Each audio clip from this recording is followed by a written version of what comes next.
Hello everyone, आज हम सभी पोएट्री सेकेंड पोएम है the true beauty compose by Thomas Carew का फर्स्ट एक्सप्लेनेशन करेंगे, जिसको बहुत ही आसान तरीके से आपको बताया जाएगा, करना सिखाया जाएगा। जिसने पहले नहीं सीखा है वो आज सीख लीजिएगा, क्योंकि एक्सप्लेनेशन 8 मार्क्स का आता है।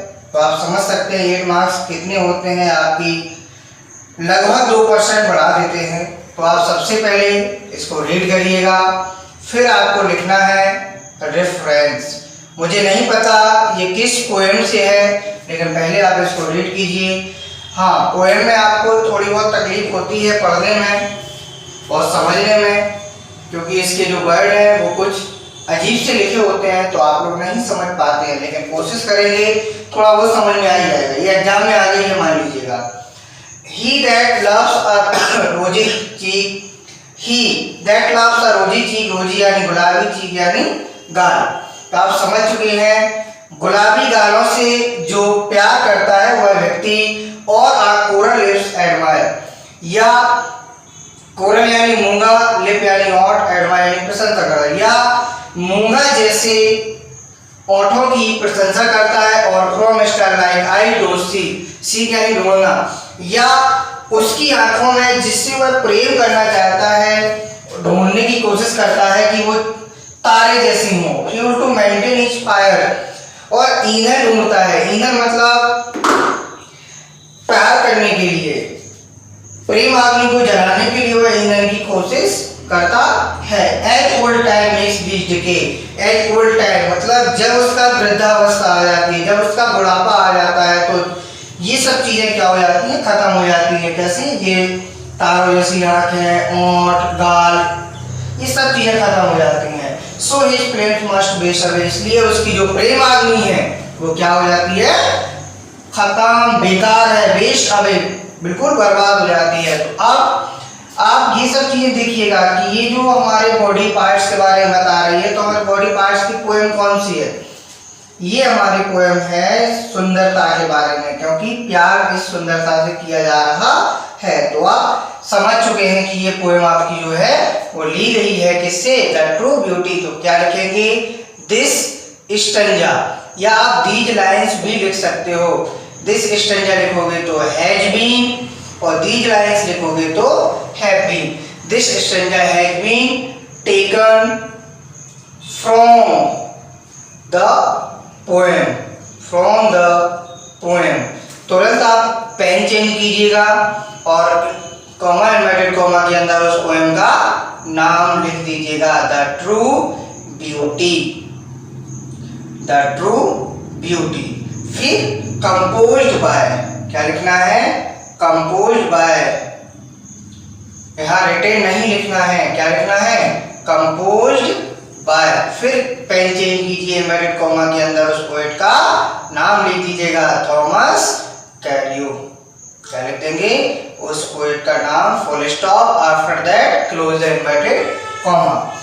नेक्स्ट हेडिंग होती है, आपको पता ही है कि कॉन्टेक्स्ट। कॉन्टेक्स्ट में वही लिखना है जो इन लाइनों में बताया गया हो। इन लाइनों में क्या बताया जाए? वास्तविक सुंदरता नहीं है, मतलब फिजिकल ब्यूटी के बारे में।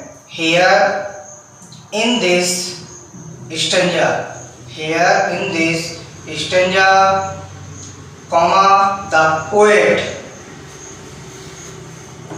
tells us about the physical beauty, about the physical beauty। और आप कोशिश करेंगे जो भी पोएम का एक्सप्लेनेशन करेंगे वो आपका प्रेजेंट टेंस में ही हो, मतलब प्रेजेंट इंडेफिनिट टेंस में ही होना चाहिए। नेक्स्ट हेडिंग होती है आपकी एक्सप्लेनेशन, क्योंकि भाव आप वर्तमान काल में बता रहे हो, और भाव इसमें आपके भाव बढ़ भी सकते हैं, लेकिन प्रोज में आपको भाव नहीं बढ़ाने होते हैं, क्योंकि यहाँ कवि के भाव है। अब आप अपने भाव बताइएगा इसमें। तो here the poet expresses the physical beauty, या expresses about the physical beauty, भौतिक सुंदरता के बारे में बता रहा है। He that loves a rosy cheek, वो क्या बताता है? A person generally loves for a rosy cheeks, एक व्यक्ति सामान्यतः गुलाबी गालों के लिए प्यार करता है। He also loves because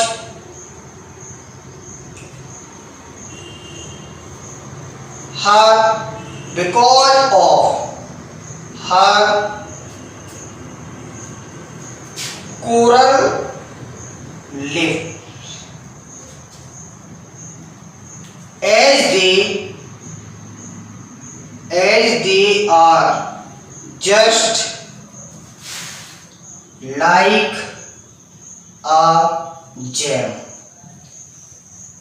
मूंगा एक जेम की तरह होते हैं, इसलिए भी वो प्यार करता है।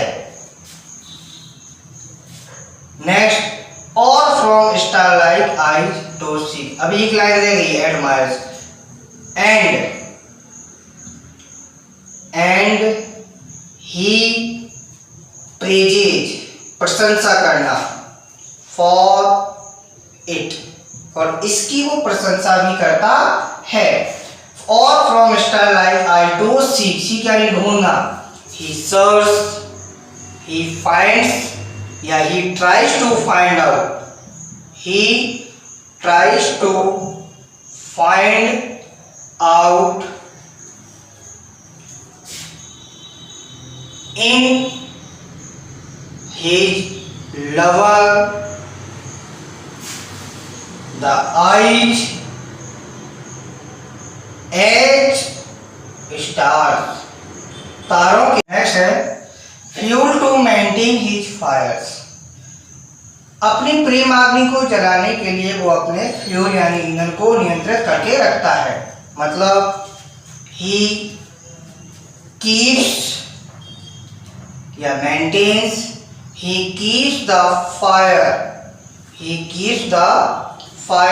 of his love, he keeps the fire of his love, maintain मतलब बनाए रखना, मतलब alive, maintain his fire alive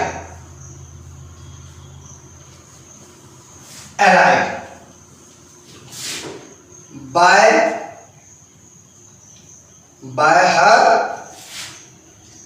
eyes, उसकी आंखों से। क्लियर?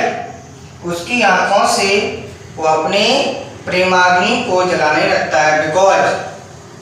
बिकॉज क्योंकि हर आईज कि उसकी आंखें आर एज ब्राइट, इतनी चमकीली होती हैं, एज स्टार्स, जितना कि तारे चमकते हैं। As old time means this decade यानी समाप्त होना, old time. But he does not know that these things just belong to physical beauty, लेकिन वो नहीं जानता है कि ये सब चीजें भौतिक बनावट या भौतिक सुंदरता पर निर्भर होती हैं। ठीक है? At old time and in the old या with the passage of time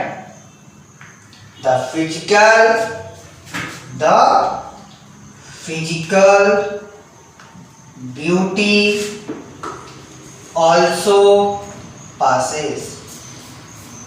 समय के साथ भौतिक बनावट passes यानी गुजरती चली जाती है, खत्म हो जाती है। So his friends must be away। That's why